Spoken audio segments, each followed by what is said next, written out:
Ladies and gentlemen, this is the 12th and final round. Right hand, Golovkin steps in and down he goes again. Unbelievable. Mayweather makes him pay.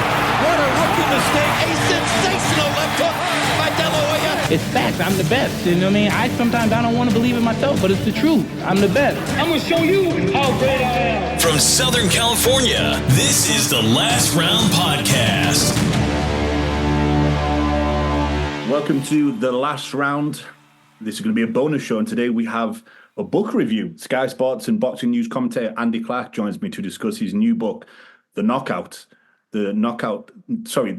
Sport's Most Decisive Moment, which features interviews from Amir Khan, Tony Bellew, Carl Froch, Deontay Wilder, and more. Andy, thanks for joining me. No problem. So, Andy, how did this book come about, and how did you decide on the subject? It was a while in the making because it takes a while to get a book over the line, I discovered. It's not an easy thing to do, but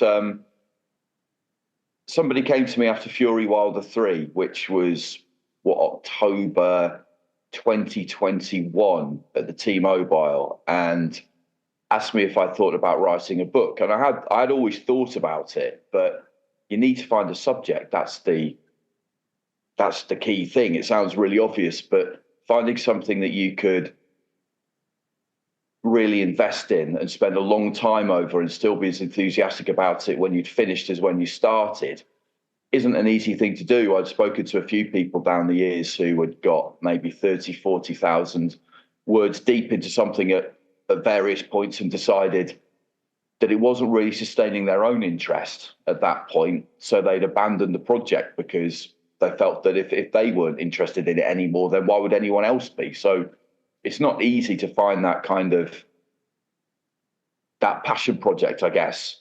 But I had to think about it, and with some back and forth and some discussion, because you've got to think about something that would sell, that would be appealing. And the knockout is this thing that we have in boxing that you just don't have in other sports. You have dramatic moments in other sports, but the knockout stands alone really as this incredibly dramatic full stop, and it can happen at any time,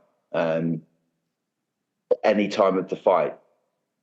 And that in itself makes it different, because people will talk about a goal in extra time in football or a basket on the buzzer and things like that. But what makes them dramatic is that they happen right at the very end of the match when there is no time left and you need to be within striking distance for them to count anyway, whereas a knockout can happen at any point.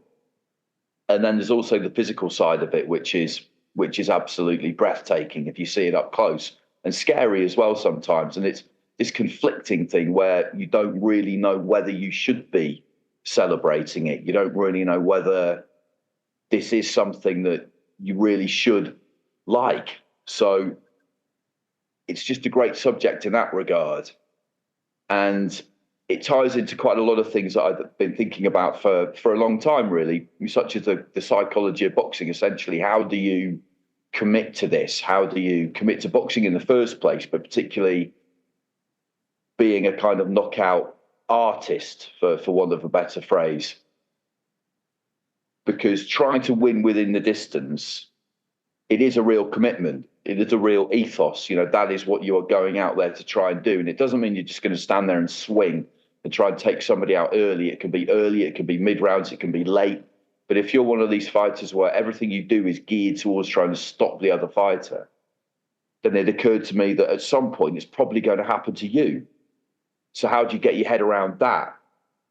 It was all of those things, really. And luckily, it was one of those subjects where the more I got into it, the more interesting I found it, which was great because it just took you down roads you didn't necessarily expect to go down. And to my surprise, people were more willing than I thought they might be to talk about it, particularly when it comes to being knocked out.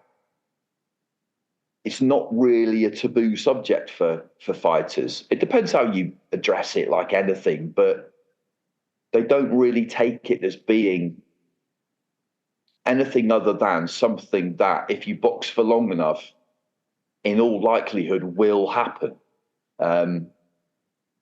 So the contributions I got were great. I was sitting there sometimes just thinking to myself, if I can't write a good book with this stuff, then I've really done something wrong, because, as I say, people were really open about it in a way that I wasn't necessarily expecting. So I've never written a book. I'm sure many of my listeners have never written a book. So how does the process start? They approach you, you go back to them with an idea, and then how do they get from A to Z?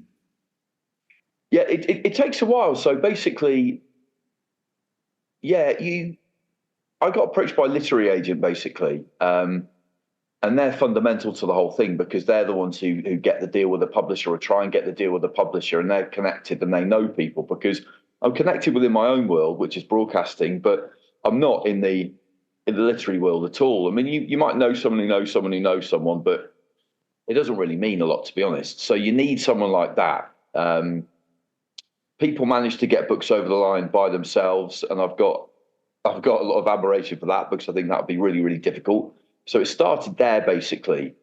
And then, there's a lot of back and forth. You have to come up with a synopsis. You have to be always thinking about, how do I convince them that this will sell? What is it about this which will appeal to someone who's judging it, who's not really a boxing fan? Because all publishing houses, as far as I can work out, have a final panel that any title has to get ticked by. And they will be fairly independent. They won't really be people within the organisation, within the publisher. So it certainly won't be the person who... There'll be someone there, basically, if it gets that far, who really likes it. There'll be an editor, there'll be somebody fairly senior who believes in it. They won't be on that panel. It will be made up of it's like a jury, I suppose, really. And they're trying to judge, does this have kind of wide enough appeal to sell? And they're not expecting everything to be some kind of bestseller that sells tens of thousands, but it's got to make them some money, or at least have the potential to do that, or they just can't do it. I mean, you might have the odd publisher who can gamble more than others, depending on budgets, but that's what it's about, really, in the first instance. And so if they believe in it in that regard, then back and forth synopsis, who can you get to do it? That's a big one. And I'd imagine they encounter quite a lot of people who might lead them up the garden path a bit when it comes to who they can get. You're quite interested putting that list together, because you've got to be optimistic, but you can't be living in some kind of fantasy land when it comes to who you can get. And I knew that I had a good shot at getting pretty much anyone in the UK. Nobody was really going to be impossible. But I had a list of people who I thought, okay, I really do think I could get all of them. And actually, right towards the end, because we got really close to one publisher, then it went quiet for a long time. And then right towards the end, with the one that we worked with, Quarto, they kind of wanted to know, okay, these names on the list, they look great, but can he really get them? Because we don't really know. They don't really know you. And I thought, well, that's fair enough. And Melanie, my agent, called me and said, it's not that they don't believe you, but they just kind of they then need to know. So one thing that really helped was that I must have caught them all on a nice quiet day, but I was just able to message Carl Froch, Tony Bellew, Johnny Nelson, I think, and George Groves, who in the end didn't end up in the book, because he knew that he needed to really save his detailed story for his own book, which I'm sure he'll do at some point, which was completely fair enough. And they just left me little voice notes, which I was able to forward on. And they did them pretty much straight away. And that basically got it over the line, because they just thought, okay, well, he does. He obviously does know these people, and they've all pretty much agreed to do it. So we finally got the green light last May, at the end of last May, when I was in Bournemouth for a Coley versus Billum Smith. And because I've been thinking about it for such a long time, about 18 months at that point, and I really knew what I wanted to do and how I wanted to do it, I was just able to hit the ground running with it. And I had the rest of the year to do it, basically, which was fine, as it turned out. It wasn't easy. It was quite tight, but it was it was doable. I knew it was doable. And yeah, by the end of December, there it was. It was all done, finished. So having, never written a book and after getting the go-ahead, getting the blessing to write it, where did you start? So it's interesting this, because people have never really asked me this. It's kind of, what's about the themes and stuff like that. But it is really, it's a fascinating thing to go through because you've got an idea of how you want to do it, but then you never speak to people in the order that you kind of plan to, and that's going to happen because you can't guarantee that someone's going to be available when you need them to. When you need them to be. So what I did really was I had a list of people who I knew that I really did need, and that if I could do the whole thing just with them if everyone else said no. And that list wasn't all that long, actually. But that was the first thing. I just thought, I really need to get Frotch. I really need to get Tony Bellew. It would be great if I can get Ricky Hatton, Amir Khan, David Hay, like one of those, two of those three, ideally all of those three. I really need to get Matt Macklin and Jamie Moore. And there were a few other people on the list as well. Some people, without being like presumptuous, you know you're going to get. Like I work with Macklin all the time. I know I'm going to be able to get Matt. Johnny Nelson was always going to be good on the kind of fear and nerves aspect of it and that kind of thing, the psychology. And again, I see him all the time. I work with him at Sky, and I knew I was going to be able to get here. So we needed to get them in the bag really as early as I could and just see what they said, because I had an idea of where I wanted to go with it, but inevitably you get led down different paths. Stuff turns up that you're not really expecting. So that was my plan, was to get them as early as I could. And then I knew I could get underway. The very first person I spoke to actually was Teddy Atlas, which was an unexpected bonus because he came on Macklin's Take, the pod I do with Matt, and that was through his publicist, Fred Sternberg. And that arrived early on. And at the end, I just said, is there any chance I can just speak to you for 10 or 15 minutes about this book I'm writing? And he said yes, and he was brilliant. I saw him the other day, actually. I'm in Saudi Arabia at the minute, and he's been out here 3 or 4 times. And so I gave him a copy of the book and all that kind of thing, and he was really interested. And he suggested a couple of things that I hadn't really thought of. So that immediately sort of made me change my plan slightly. But yeah, it was about just kind of getting the material on board as soon as I could, because I knew that would change to an extent, not the structure of it, but exactly where it was that it was going to take me. But arranging that stuff is quite hard, even when it's people you know. Yeah, that's one thing I did discover. Everybody was really, really willing, which was great. But you still got to find yourself in a room with them, because I didn't really do anything over the phone apart from with people who weren't in the UK. Everything else was face to face. A lot of it was done during fight weeks, where I knew I would just see people and didn't really have to kind of plan it too much or arrange a certain time on a certain day, because, as I said, people were willing to chat. But it is quite a deep subject. It is quite a personal subject too. So you did need to warn people. You couldn't really just jump on anyone. The only person I did that to really was Deontay Wilder, who, again, he was on that list of people where I thought I could try and go through a publicist and organise this.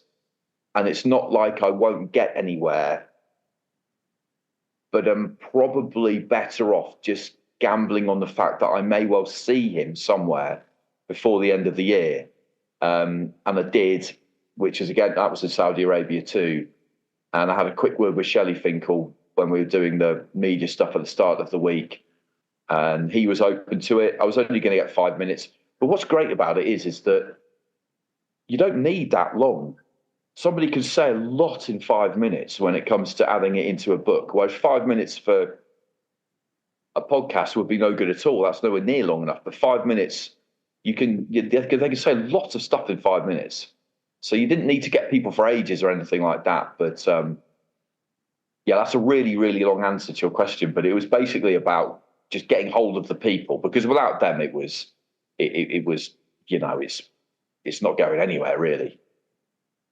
Is there anyone, past or present, home or abroad, that you didn't get to speak to that would have been ideal for the book?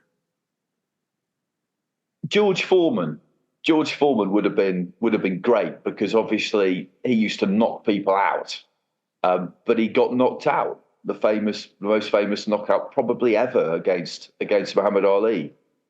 So he would have been amazing, and obviously with the comeback. But the knockout that he landed on Michael Moorer, that would have been a great one to talk to him about within the second incarnation of Big George. Did it feel different knocking people out the second time around as it did the first? Did you, because he was a different person the second time around, wasn't he? Did it feel different? Did you feel more for your opponent the second time around, or was it still just strictly business? Was that mentality always the same? And how did it feel to get knocked out by Muhammad Ali in the Rumble in the Jungle? And how did you get past it? I mean, he would have been great. And a few of the lads I know who do some writing had an email address for him, which he does reply to apparently. And I tried that a couple of times, didn't hear anything back. And yeah, I did think to myself, the first time I went to Saudi Arabia last year for Fury and Ngannou, they flew over this absolutely glittering array of former fighters, but I never really got the opportunity to get to any of them. I don't think he was there anyway. Lennox Lewis would have been another one, because he got knocked out by Hasim Rahman and then came back and knocked him out. That would have been great to talk to him about that. And Lennox was there, and I did, by his publicist, who I know, I did ask about him, and she just said it'll be difficult because he's willing to talk if you see him, but arranging something, a time and a place, and it would be over Zoom. She just said it's not. I don't want to kind of string you along saying that that's going to happen, because I can't guarantee that it will. So those were really the only two. But like I said, I kind of had a list of people who I did know and therefore had a much better chance with, who, if I got them, getting people like that would have been amazing, because it's a sprinkling of real stardust. But I didn't really need them, because the others kind of covered the whole thing for me. But yeah, they would be the two. Duran as well. Duran would have been tremendous. And I did see him, but by that point, I was a long way down the road with it, and I didn't. Again, it wasn't absolutely crucial. Jumping into people you do know, Carl Froch probably has one of the most. I think it's the anniversary of the George Froch fight. So, how was Carl Froch? Was he easy to get a hold of, and did he say anything to you that you found surprising? Froch was pretty easy to get hold of. So Froch and Bellew and Matt Macklin and Jamie Moore, they cover a lot of it between them, and they were easy to get hold of. You've then got to organise it, and they're busy, so it's not the easiest thing in the world. But no, they were brilliant. Froch was, what I discovered was, and this was kind of with the help of Teddy early on, actually, Teddy Atlas, was that you can categorise knockouts in lots of different ways, but essentially there's two types. One is the one punch, the single punch knockout that happens generally quite early in a fight. But what it is, it's that punch that lands that you don't really see, or you're not really braced for, or a bit of both. They feed into each other, that switches your lights off. And then there's the exhaustion knockout, which happens deep in a fight when both fighters' resistance levels are low, they're both really tired. And in the end, that punch that lands, that finishes it, probably isn't the biggest shot you've been hit with in the fight, probably nothing like it, but you are in boxing parlance, you are ready to go. So I needed really good examples of both of them. And Froch Groves, at Wembley was always going to be my example of a type 1 knockout, as I called it, which is that single punch. It's quite an unusual one because it happened in the 8th round, but not loads had happened in that fight. So they were both still pretty fresh. So it qualifies absolutely as that most epic type 1 knockout because of Wembley and the fact that it was the final punch he threw and all that kind of stuff. So I really needed Froch for that. He's never been knocked out. But what's really interesting about him is that when you get to know him, he's not really what people think he is. He's got this kind of public persona, which he does fuel himself to a large degree of being kind of brash and a bit aloof and arrogant and the cobra and all this kind of stuff. You know, this kind of like uber alpha male who feels no pain or weakness and all of that. But he's not really like that at all. He was when he was fighting, but he's not publicly, because you have to be, but he's much more willing to kind of talk about, the fear and nerves, and did he accept that he could get knocked out, that it's something that could happen to him. Much more willing to talk about that than people might think, and just really honest, to be honest with you. And he's fun. You know, I met him in a hotel in London, and we sat down, and he's good to talk to. He's good to talk to. And with Wembley, the feeling of it happening, it wasn't what people would necessarily think. He said he just landed it and he didn't really feel anything because, you know, he's been boxing all his life. He's knocked people out before. The stage didn't really affect him. It's in the weeks afterwards that you kind of process it and realise what you've done and what you've achieved. But that was the really interesting thing, was in that moment, what goes through your mind. And I guess it shouldn't have come as a surprise to me, but it still did to an extent, that it isn't really this moment of peak jubilation where you've made all your dreams come true. It's more of a relief that it isn't you, basically, in this one-on-one, that it's not you lying on the floor, because it could be, because they all accepted it could be. So that was quite sobering, really, to realise that you'd imagine that. I always had it in my head, and this analogy just didn't really fly at all because not enough people had seen the film. But have you seen Highlander? Yeah. So you know the bit where they're dueling away, these two guys with swords, and one cuts the other one's head off, and they have the quickening, which is this thing where it's thunder and lightning, isn't it? Basically, an electricity charge is flowing through their body, and all the glass around them smashes, and all that kind of thing, and you subsume the power of the other person goes into you, and all of that. It always occurred to me that it was probably, you know, in some kind of way, it's not going to be exactly like that, but in some kind of way, that electricity charge, it would be a bit like that. And it's not like that. It's not like that at all. And he was really good on that. Froch was really good on that. He couldn't tell me about getting knocked out because that had never happened to him. But on the other side of the coin, and on the acceptance side of it, the realism that they all talked about, and to an extent, the kind of fear they all have of it happening, which they use as this force to drive them. He was great on all of that. It's kind of sad, you know, like you said, where they don't get to. It's more relief that they won than they get to celebrate, because you then think to yourself that they'll celebrate in retirement. But then in retirement, if you look at people like Ricky Hatton and other guys, they struggle in retirement as well. So you do wonder, when do they get the time to celebrate all these victories and all the stuff that they've achieved during their career? Yeah, that's a really good point, and I think that rings true for loads of different sports. Because one comparison I drew was a conversation I had with Victoria Pendleton back in 2008. Now, she was a Team GB cyclist, and a really, really good one. And they did a victory parade after the Beijing 2008 Olympics. They had loads of floats, basically, open top kind of trucks, I guess, just driving around London with all the GB medalists on. And there were loads because they'd done really well. And she won a gold, at least one. And the cycling team were kind of big news, so they were recognisable. They were kind of a go-to if you were there to get interviews, which I was. And I had a brief chat with her and just asked her all the normal stuff. And then when I'd finished, I just asked her, I said, if you don't kind of, this is just a question for me. It didn't really fit in the interview, but what does it feel like to win, basically?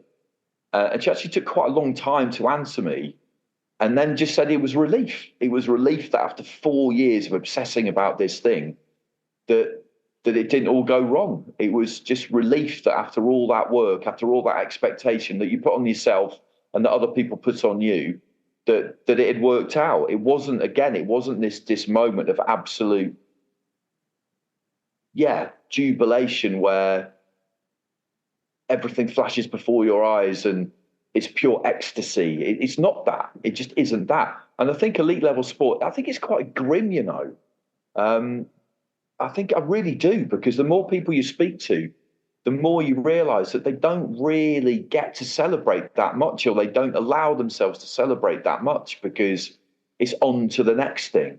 It's almost like it's a sign of weakness if you celebrate too much, because it's this almost admission that if you celebrate too much, that's because you didn't really expect to win. It's come as a surprise, whereas you should expect to win.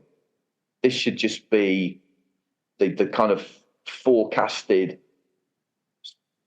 yield on an investment you've made. It shouldn't be any more than that. So I think in a lot of ways, sometimes it can be quite a joyless existence and a lonely one as well. And it is only when they retire sometimes that they get to celebrate what they did. And you mentioned Ricky Hatton, and he's a great example because I think he did enjoy his wins on the way up. Famously, he would enjoy his wins, but when you get to that very, very top level and you've gone undefeated for a really long time, the problem is that at some point you probably are going to lose. And then what happens then? Because it's like you're in this kind of hot air balloon that's rising and rising and rising. And in the early stages, you can look over the edge and enjoy the view and think, wow, this is great. But the higher you get, you probably don't want to look over the edge, because all you see then is how far you've got to fall potentially. And his defeat against Mayweather, we talked about Mayweather and Hatton, and Pacquiao, sorry. His defeat against Mayweather was a category of knockout which I hadn't really thought about until I got to the very end, really. And I was chatting with Steve Bunce, and he was the one who kind of really alerted me to this, which is that in terms of getting over a knockout, the ones which are really, really difficult are the ones where someone has achieved a lot, they've gone undefeated, they've never lost, they are still realistic, they do still know that they could lose, but they've got to a point where they think, yeah, I could lose, but if I lose, it's going to be in an epic fight on points where it just doesn't go my way on the night. They definitely get to a stage where they do not think that they're going to get dismantled and knocked out. That isn't something that can happen to them. They've been doing it long enough people have tried, that's not going to happen. And then it does happen. And that's incredibly difficult to get over. And that's what happened to him. That's what happened to him. And famously, it was really hard for him. And then it was followed up with Pacquiao. And the reason that happened to an extent was he was chasing something to equalize the Mayweather defeat. And he wasn't going to box Mayweather again. That just wasn't going to happen. But he was just chasing something from that point onwards. It's like, I need to make amends. I've let myself down. I've let everybody down. And if I can't kind of erase this from my record, then everything else I've done will be meaningless, because that's how they think. And then obviously what happened against Pacquiao was even worse.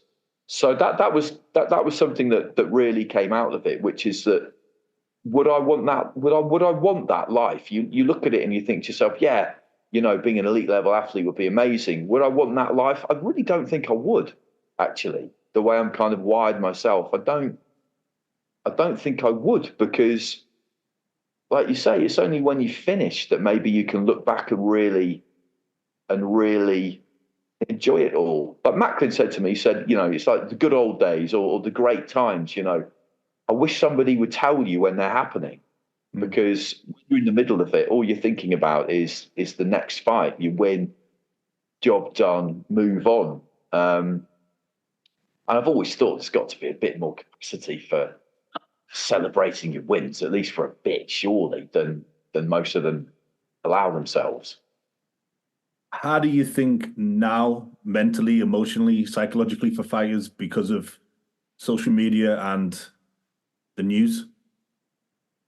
Yeah, that's something I thought about. That's something I thought about quite a lot, and I got two different answers to that. Basically, like if you get knocked out now, for example, if you score a knockout, great, because it will go viral, it will go around the world, and that's amazing. But again, like they would enjoy that, but to an extent, they also sort of wouldn't, because they know that you could be on the other side of that. And it's not that often that you get a fight where you've got two fighters who genuinely loathe each other. So you're going to be actually pleased that you've knocked the other person out, because that's never it, really. It's there, but for the grace of God, you look at them and you think, I'm just glad it's not me. And then if they're not moving, for example, then all of a sudden there is a feeling that kicks in very quickly, and it's guilt, or concern. That could be something that takes over very quickly. But with social media, I did want to know, is it worse getting knocked out now because everybody can watch it within seconds? Or in a way, does that kind of anesthetize you to it or make you slightly more immune to it because it's just out there and people will watch it a lot for a day and then it's gone? And okay, the record of it is always there, but it's just kind of, you get plunged into the hot water, but then you kind of get used to it, I suppose. And I've got different answers on that one. I just assumed that it would be worse now because everybody can watch it and you can get made into a meme or a GIF or whatever. But I don't think it's made as much difference as I thought. But then again, I think that comes down to the individual as to how able you are to move on from it. Being forced to confront it, which I think social media would do more, for some people would be a good thing, for others wouldn't. The whole thing I discovered is a really individual thing, from the point of why are certain people not easier to knock out, that's maybe not quite the right word, but why have certain people never been knocked out when other people have? And they've been hit with massive punches. Frotcher's been hit with massive punches. So why has he never been knocked out? And I speak to a doctor about it, Neil Scott, who's the chief medical officer at the British Boxing Board of Control, and he just said to me, I can't answer that. I don't know. There is no answer to that. If you assume that they're all highly trained and physically in very good condition, which they all are at a certain level, as for why somebody gets knocked out and the other person doesn't, there's no way of knowing that. And as for how they'll get over it mentally, there's no way of knowing that either until it happens. And for the good and the bad, do you think that's why people like, Deontay Wilder, Kyle Froch, they make these personas, the Cobra, the Bronze Bomber, to kind of protect themselves, put a shield of armor around them? Yeah, definitely. Absolutely, yeah.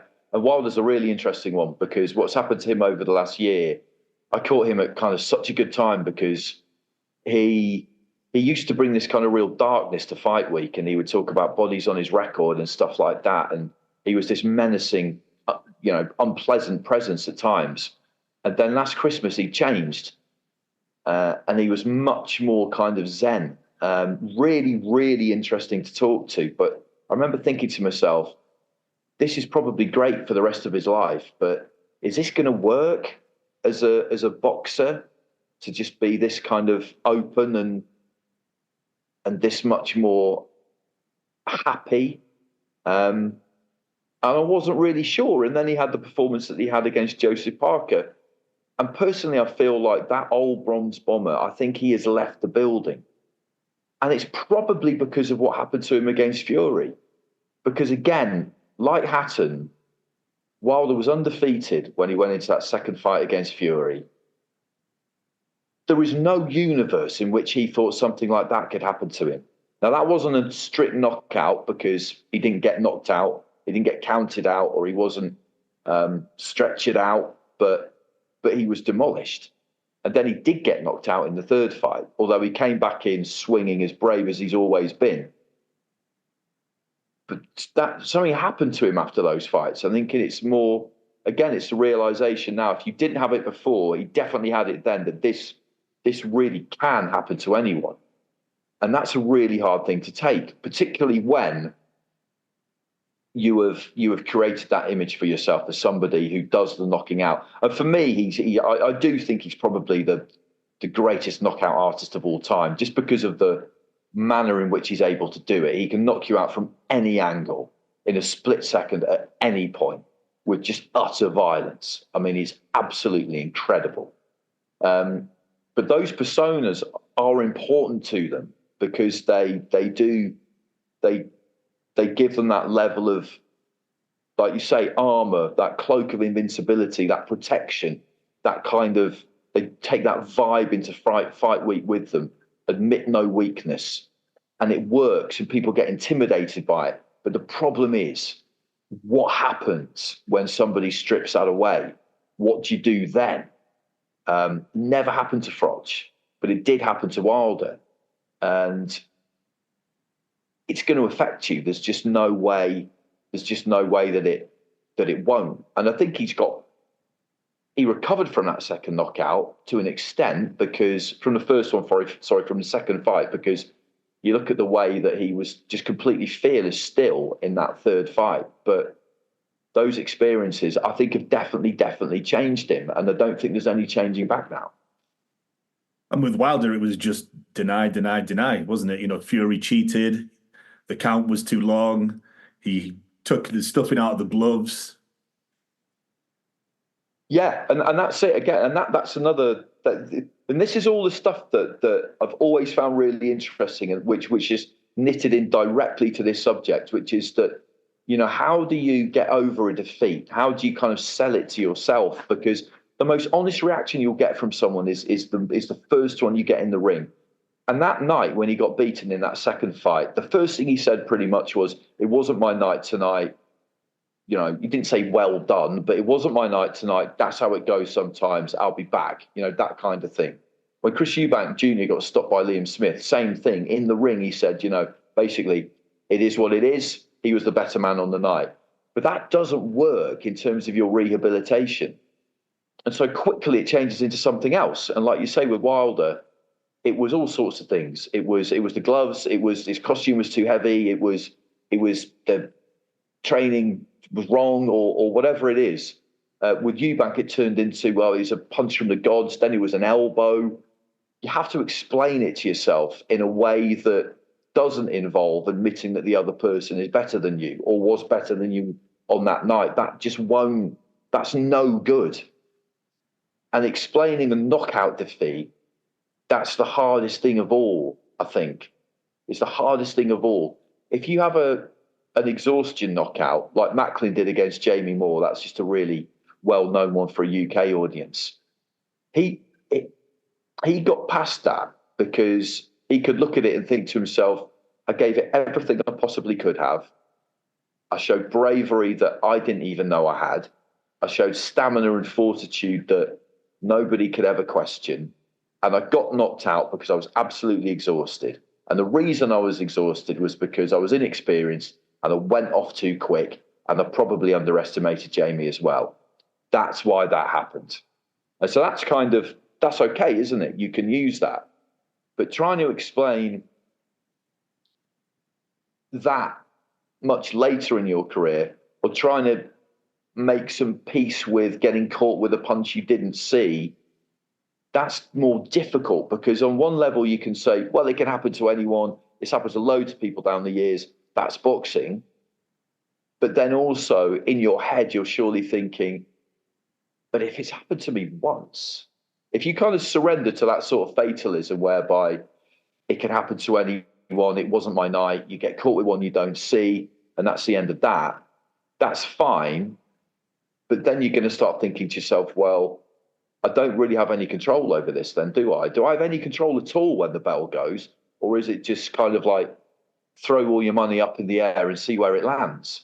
It's this incredibly fine line, and you've just got to try and you just got to try and convince yourself, lie to yourself, delude yourself if you have to, that no, that was just something that happened that one time and it can't happen again, or it won't happen again.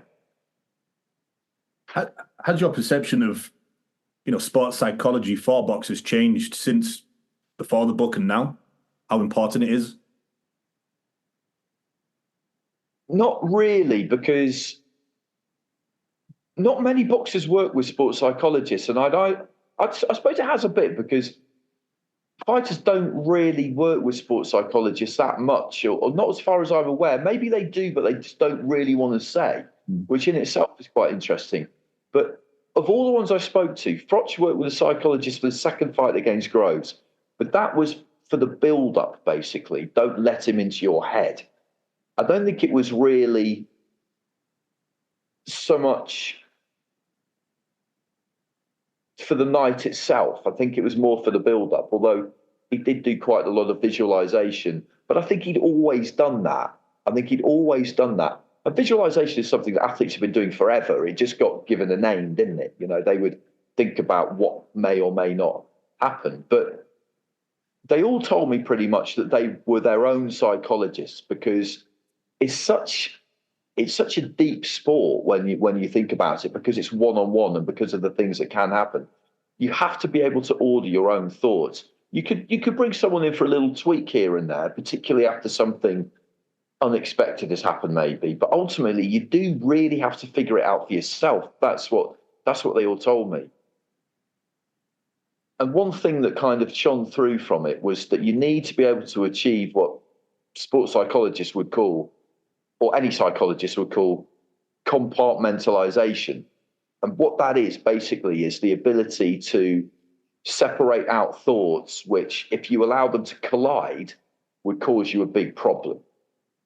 And in boxing, when it comes to the knockout, which is this thing that's kind of looming over everybody as a possibility, what that means is that you need to accept that it could happen to you.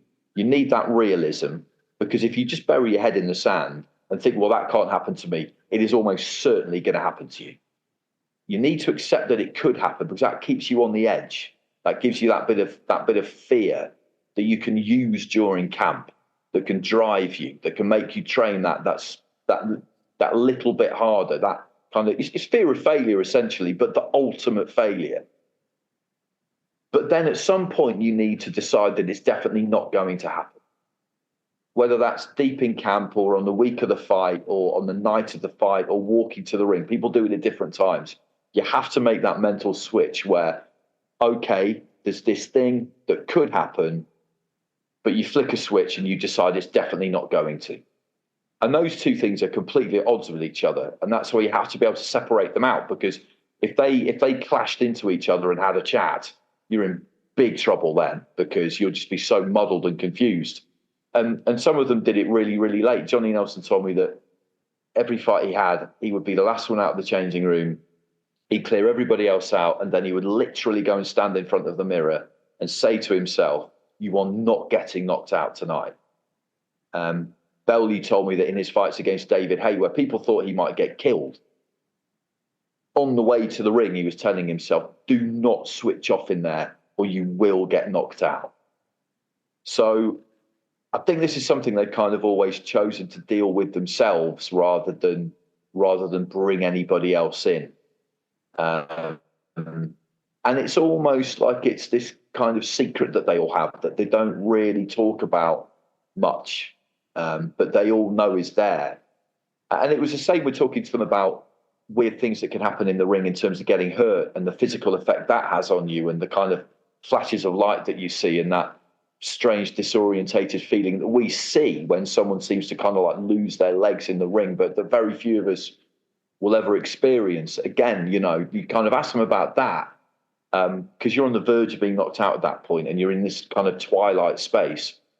You ask them about that, and again, they kind of smile and, in a conspiratorial way, kind of give you a couple of stories. Because these are things that they all know. This is the reality of the business they're in, but it's something that they don't really talk about a lot, I don't think, because it's difficult. it's difficult to explain. And a famous one is obviously Mike Tyson. You can go on YouTube and see Mike Tyson crying his eyes out in the locker room before a fight, and then he goes out and wins in a first round knockout. Yeah, exactly. And a phrase they come back to a lot, all of them, is Customato's fear is like fire. Fear is like fire. I'm paraphrasing now, but if you can control it, then it can give you heat, it can give you light, it can give you warmth, it can do all sorts of things for you. If you can't control it, it will burn your house down. The hero and the coward was another one he used to like, and they both feel the same fear. What separates them is how they handle it. Make fear your friend. That's something that a lot of them said to me. Pretty much all of them said to me, and it is like that. It is like that. They have this strange relationship with it where they have to usher it in. You have to make it your friend. You have to shake it by the hand. You have to kind of accommodate it somehow, because trying to keep it on the outside, it will get through your door at some point, and you need to have invited it in and kind of made yourself comfortable with it, or you've got a problem. And that was probably the most interesting thing about the whole thing for me, was getting into all of that. It was more difficult to get active fighters to talk about this than retired fighters. And my two active fighters in the end, four in the end, were Karis Artingstall and Lauren Price, who I spoke to together briefly. Would have been great to have got a bit longer, but I'd kind of jumped on them unannounced a little bit. And Fabio Wardley and Anthony Yard.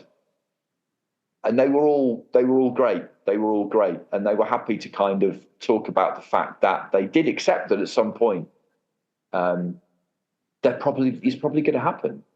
That doesn't mean that it becomes some kind of self-fulfilling prophecy, because people might think that sounds quite negative. This kind of acceptance that, because you might say, well, what's the point? If you're all just going to accept the fact that you're going to get chinned at some point, doesn't that just make it more likely to happen?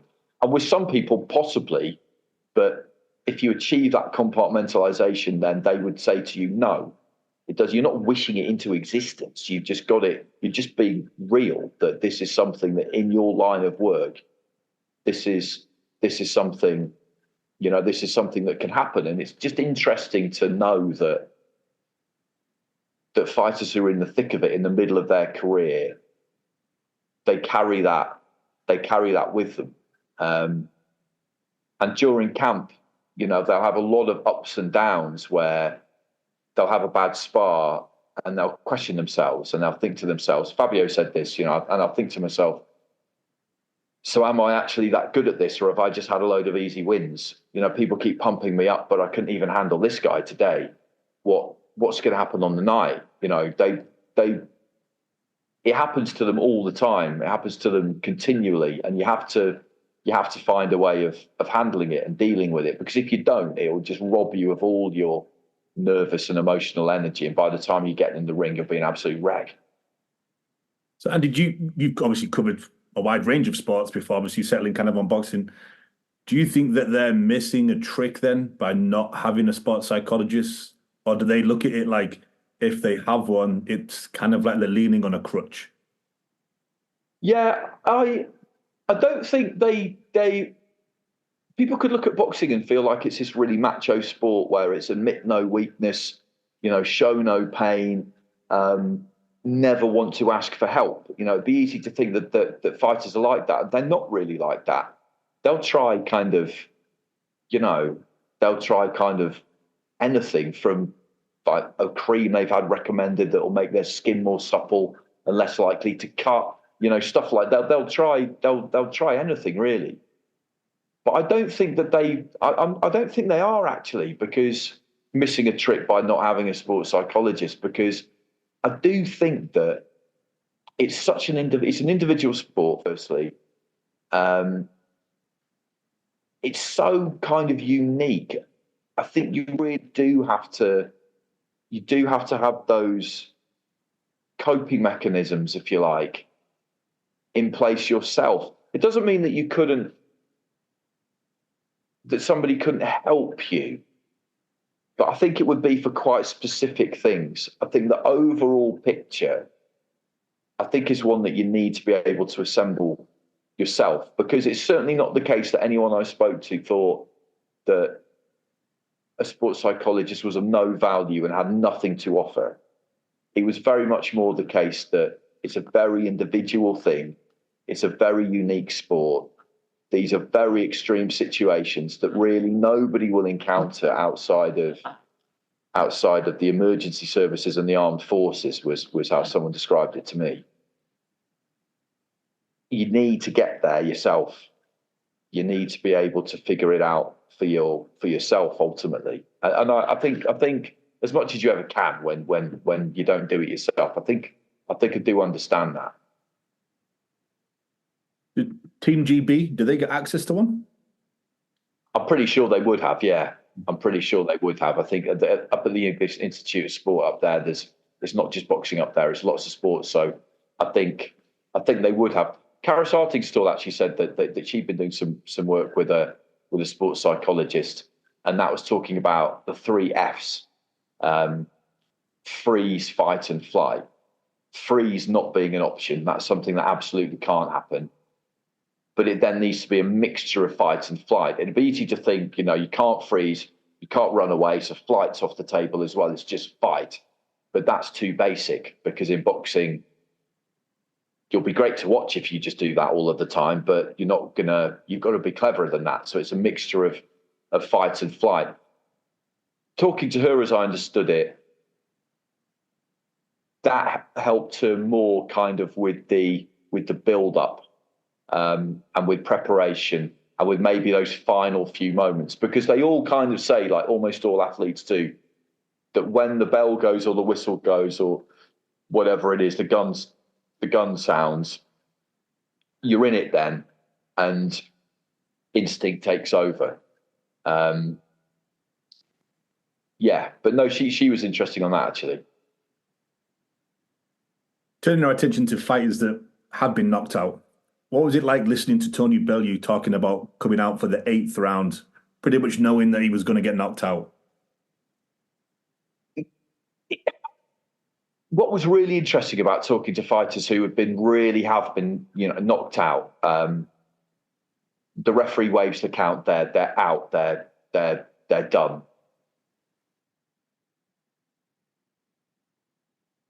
Neurologically, that's basically impossible. You can't remember that. There's not a person alive who will remember that. Sometimes they think they do, but actually they don't, because they're memories that have been inserted after the event, having watched it back or having thought about it and kind of,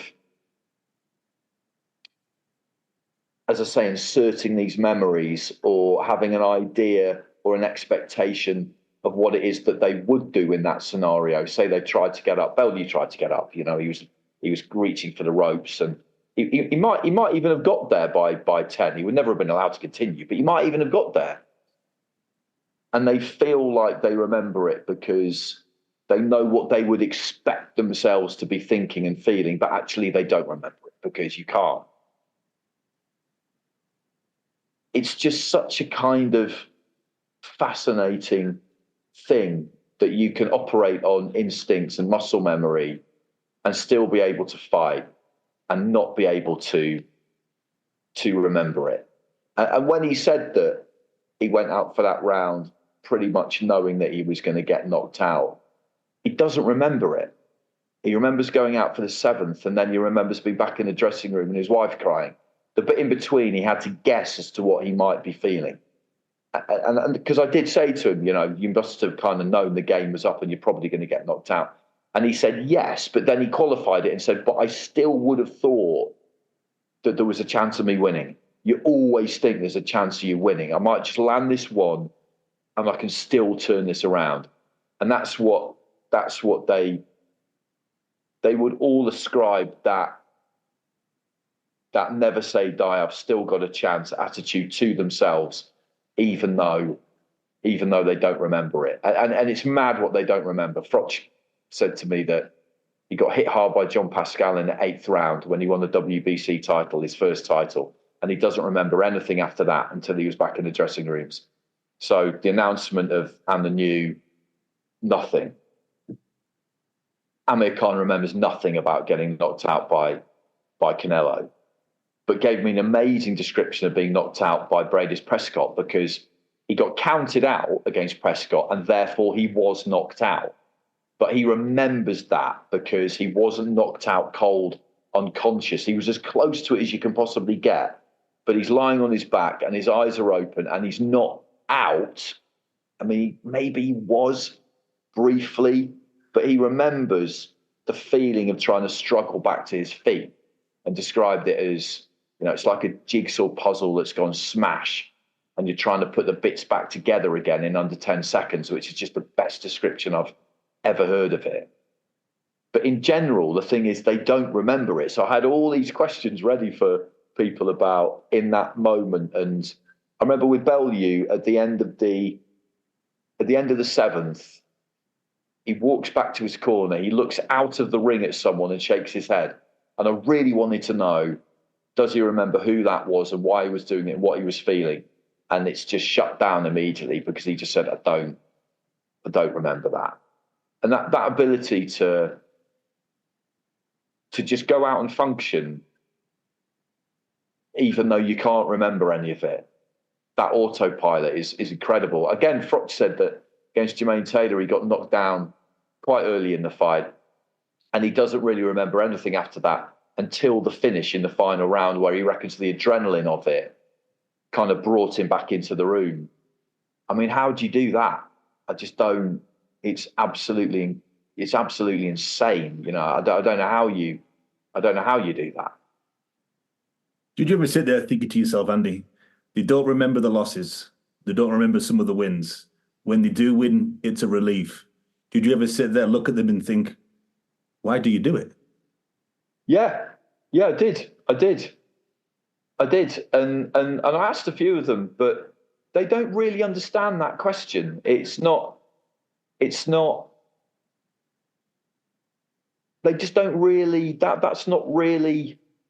that's the kind of question we would ask. And they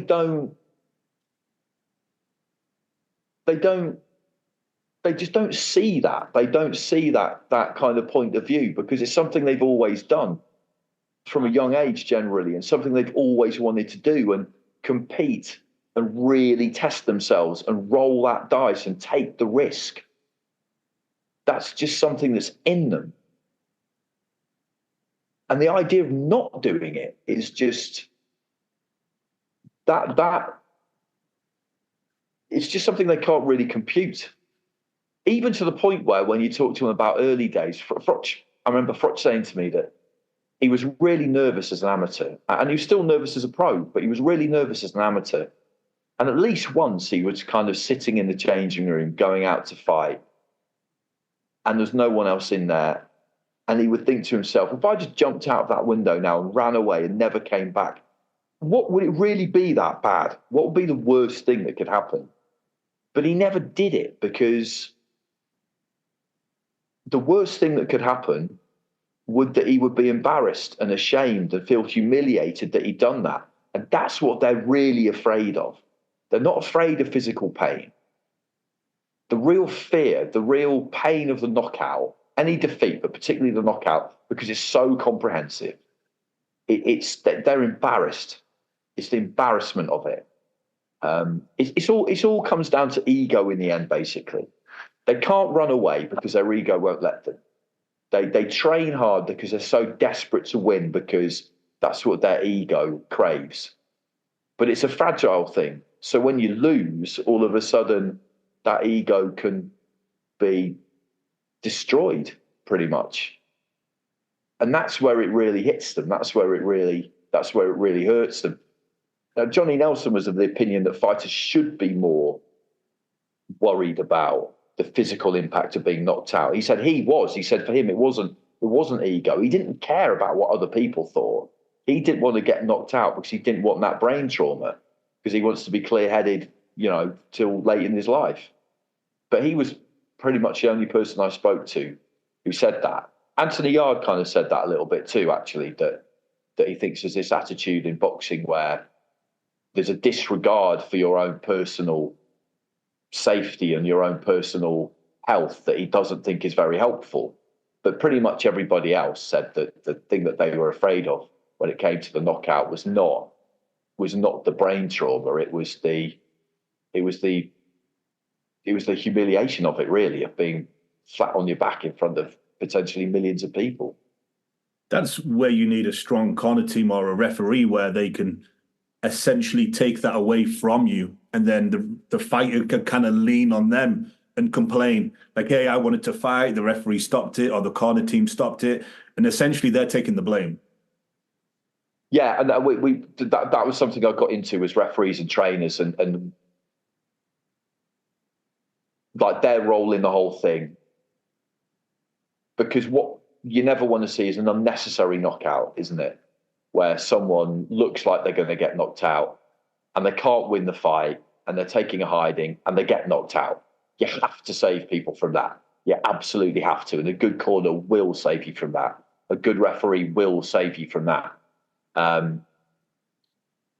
You can't be brave with somebody else's body was a phrase I heard a lot. And a skillful referee as well will see somebody who really wants to continue but isn't in the right condition to do so, and say they get knocked down, rather than just wave it off there and then. They'll let them get back up. They've got no intention of letting them go on, but they'll let them get back up, make a bit of a show of looking in their eyes like they're thinking about letting them, and then call it off, because that gives them their pride.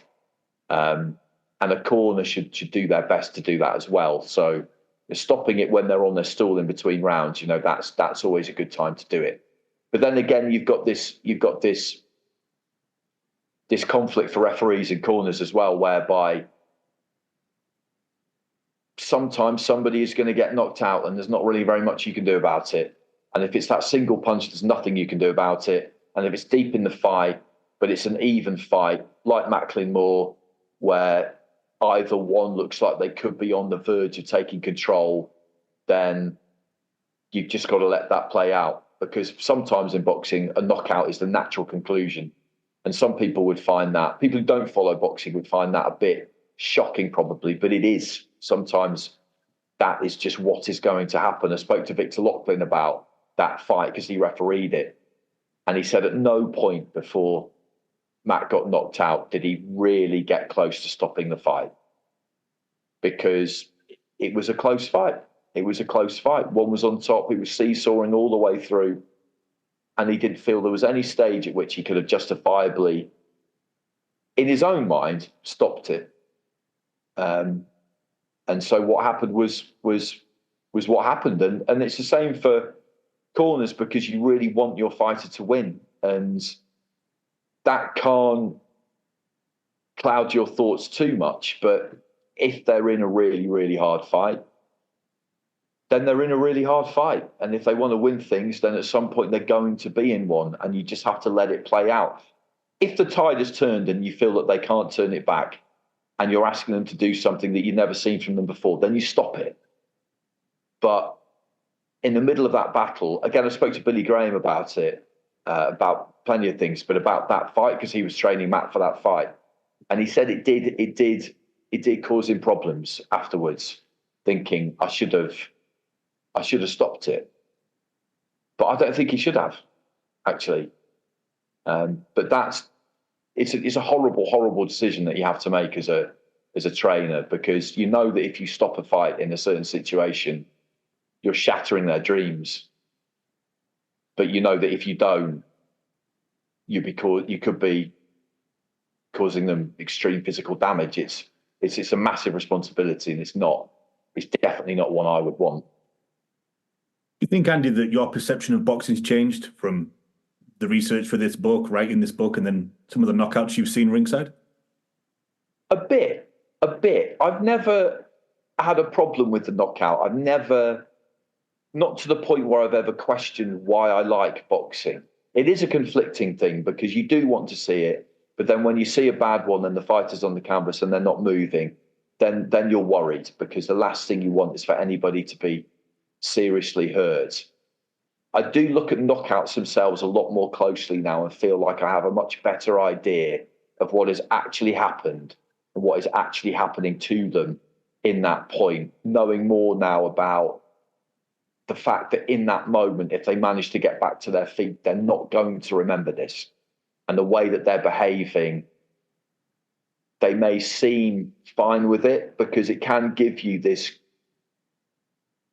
semi-euphoric feeling, apparently, where you seem quite affectionate towards people and you seem almost a little bit giddy.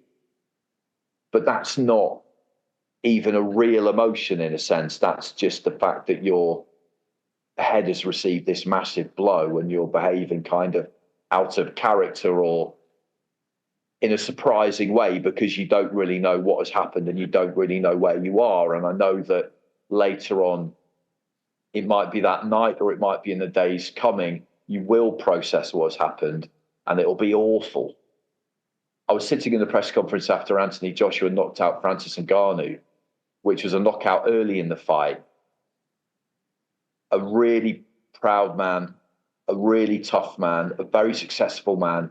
Okay, hadn't done that much in boxing, but he'd achieved enough whereby he's in that category I spoke about earlier where he would never have imagined that that could happen to him, that somebody could just obliterate him like that.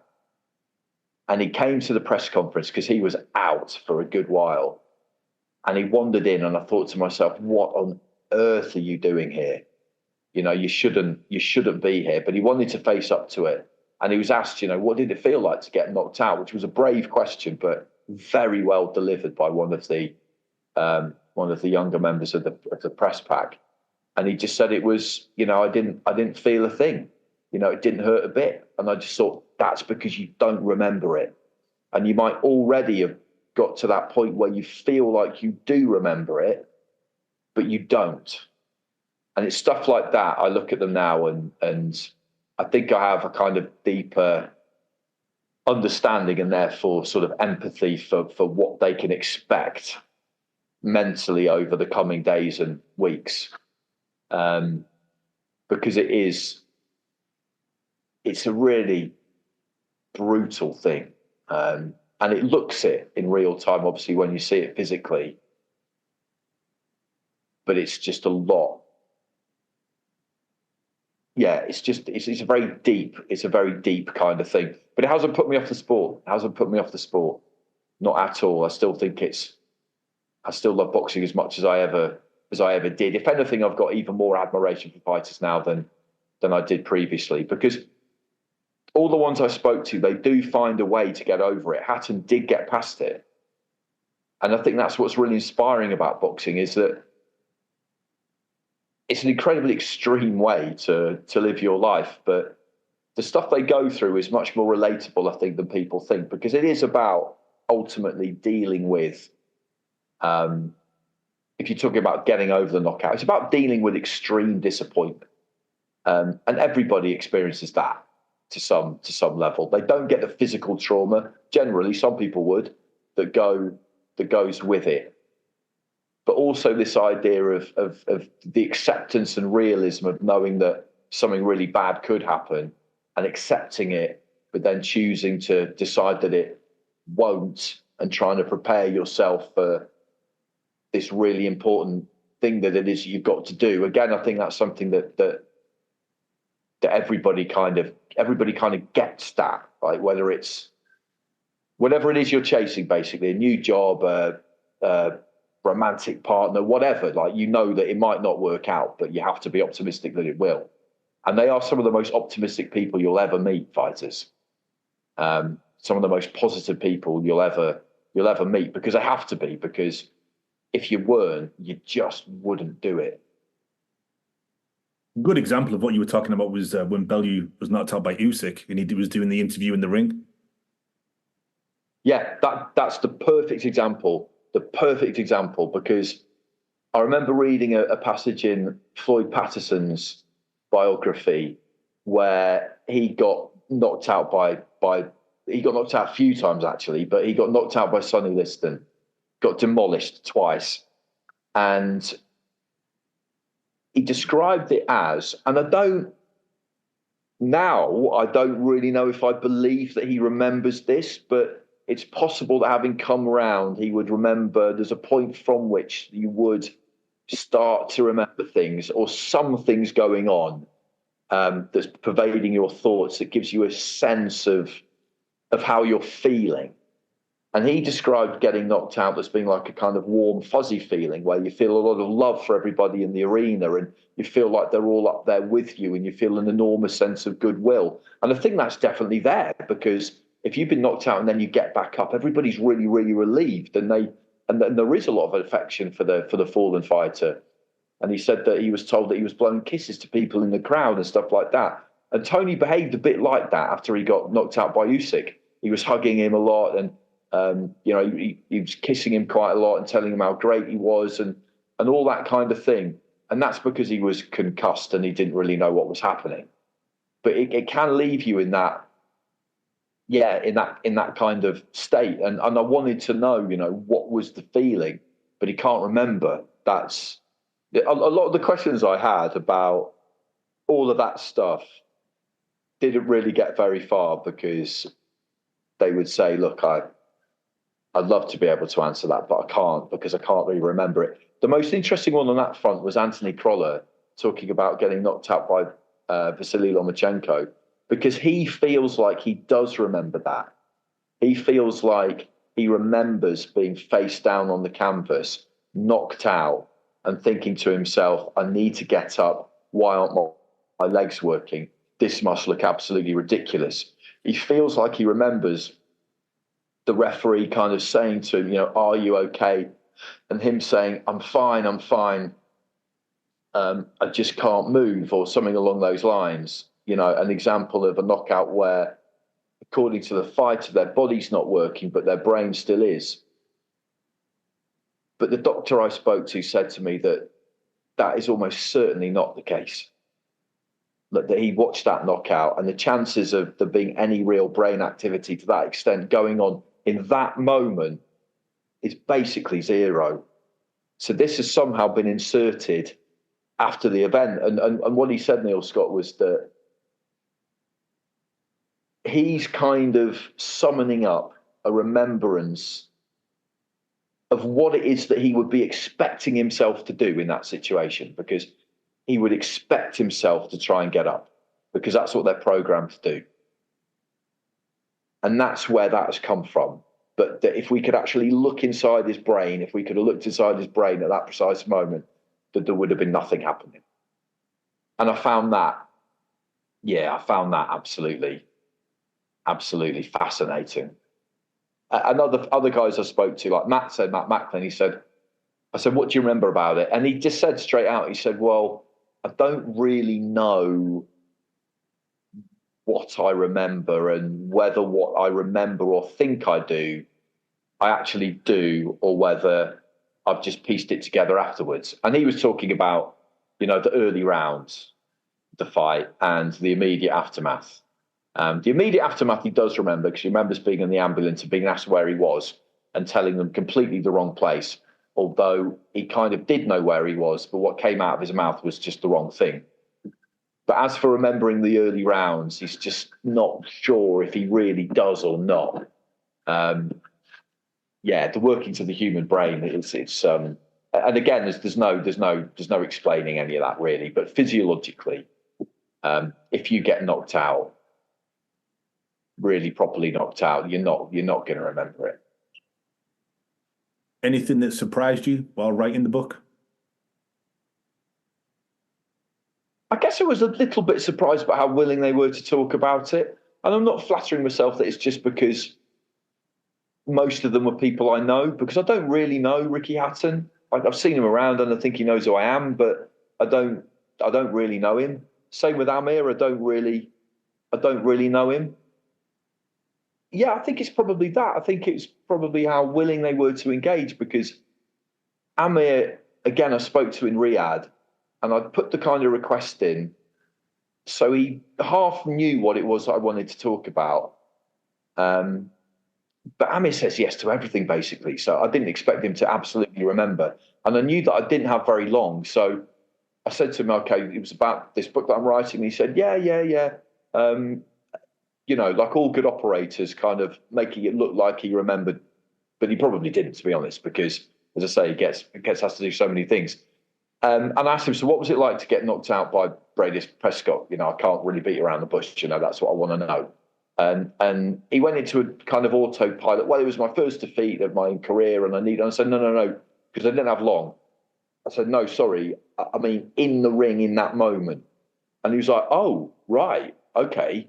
And I got the impression that no one had ever really asked him about those kind of specifics. And I got that impression with quite a lot of the guys, that specific in the moment, what do you remember? I just don't think it's somewhere that people have really gone because they would assume that they don't want to talk about it. I wasn't totally convinced that Bellew would talk about Usyk because he sent me quite a jokey message quite early on saying, yeah, that sounds great, Andy. The book sounds great. Yeah, I've knocked plenty of people out. I'd love to talk about it. Probably not quite as keen to talk about getting knocked out, though. Little smiley face. And you don't know whether that's just a kind of friendly, yeah, I don't really want to talk about that. But they were all fine with it. They were all absolutely fine with it because, like I say, it's not something that they're ashamed of anymore. At the time they might have been, but not anymore because that's just, you live by the sword. That's who they are. So that probably did surprise me a little bit as to how kind of easy it was to get them to go there. But other than that, they're just fascinating boxers, and I've been kind of around them for a long time now, and they're constantly surprising you, really, in a lot of ways. The amount of kind of humour in it was really fun too. Just talking about things that other people would find absolutely horrific, but for them are just part of their everyday life. That was I really enjoyed that because it is potentially quite a grim subject. But there's a lot of kind of gallows humour in it. They could find humour in practically anything, boxers, I've discovered, because, if you couldn't keep that subject light, then again, I think mentally and emotionally it would just be impossible to do it. Any interesting stories that you had to unfortunately cut from the book? Not really. It goes through the kind of legal checks and stuff, and there wasn't really anything in there that couldn't go in. There was some details around one knockout. I can't tell you which one, but that I had to be careful with. Some context that did make it kind of even more interesting, but that I couldn't include. But generally speaking, boxers are so open and they're so honest that no one really said to me, I'll tell you this, but it can't go in. There was nothing was off the record. And that's just kind of who they are, really. How did you settle on the cover? The publisher chose the cover, to give them credit. Yeah, it's Muhammad Ali, Cleveland Williams. It's just a great shot, isn't it? That overhead shot. And they were great to work with, and they really were. And the way the whole thing looks, the layout of it and everything, I was just so pleased with it. And that was nothing to do with me. But first time they would send me stuff. At no point did I really send anything back and say, oh, no, I didn't like that. They just got it right immediately. I basically had to choose the photos that we put in. And it's just a succession of people either knocking someone out or being knocked out. It's like, that's pretty much how that was pretty straightforward. That was a pretty straightforward process. Any more books in mind? I would definitely be keen to do it again. I would never assume that I will do it again because it's difficult to get books over the line. But if I can think of something that generates the same amount of interest in me, then I would love to do it again. It just covered so many different things, this, though. So many of the things that I've always been fascinated by. But I've got a couple of sort of ideas at the minute. I'm not totally convinced whether they would work, whether they would sustain that interest or not. But I did really enjoy it. I did really enjoy doing it. And it quite suited me, the kind of discipline of it. So yeah, I would like to do it again. I think I could probably update this in, say, 10 15 years, and speak to some people again, the active fighters again, and speak to some younger guys who come through, careers now completed, and see where the sport is, see whether it's changed that much. I don't feel like it will have changed that much, because as loads of people said to me, you can't ever have boxing without knockouts. You can't get to a point where the sport changes and safety becomes so much of a concern that you're always trying to stop fights before anyone gets knocked out, or you make the gloves bigger, or you put head guards on them. Boxing without the knockout it's not even boxing, is it? It's not even boxing, and it's always been that way. If it was invented now, it wouldn't be allowed. But that's true of loads of things, isn't it? That's true of loads of things. So I don't feel like it will have changed that much.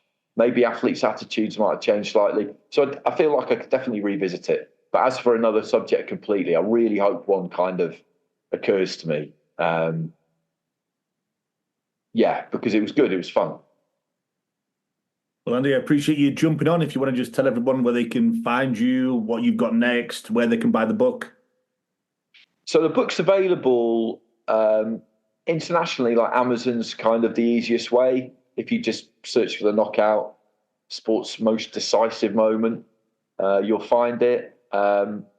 If you buy it there and you like it, then a review and a rating is really, really handy.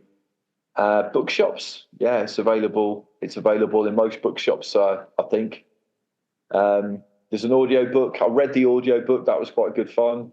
I enjoyed that. So it's available in all formats. Next for me really is Chris Burnham-Smith against Richard Riakporhe at Selhurst Park. So that'll be good. Well, I mean, tonight I've got the 5 versus 5 in Saudi, which would be great. It's such a good card. And then a little bit of a break after that. But it's been an interesting year so far. It's been an interesting year. It's been a great few days. Like, the book came out on Thursday, and that's a kind of a bit of a rush. I didn't bring enough copies with me here, actually. There's a few people I should have given copies to here, really. But what I've actually done is thrust a copy into their hand, get them to record a video for me telling people to go and buy it. And then when I click stop, immediately just taking the book back because I didn't bring enough. Yeah, exactly, yeah. Please, if you're interested in the subject, then get hold of a copy and see what you think of it. Where can they find you on Twitter and everywhere? All your social media handles? Yeah, at Mr. Andy Clarke. Instagram's the same. Those two really. I'm not massively active on social media, to be honest. But if you ask me something, I'll almost always get back to you. And we are at The Last Round 12 on Instagram and Twitter. Be sure to join us next time. This is The Last Round. Thanks for supporting and listening to the show. Follow us at The Last Round 12 on social media. Rate, review, and subscribe. This is The Last Round Podcast.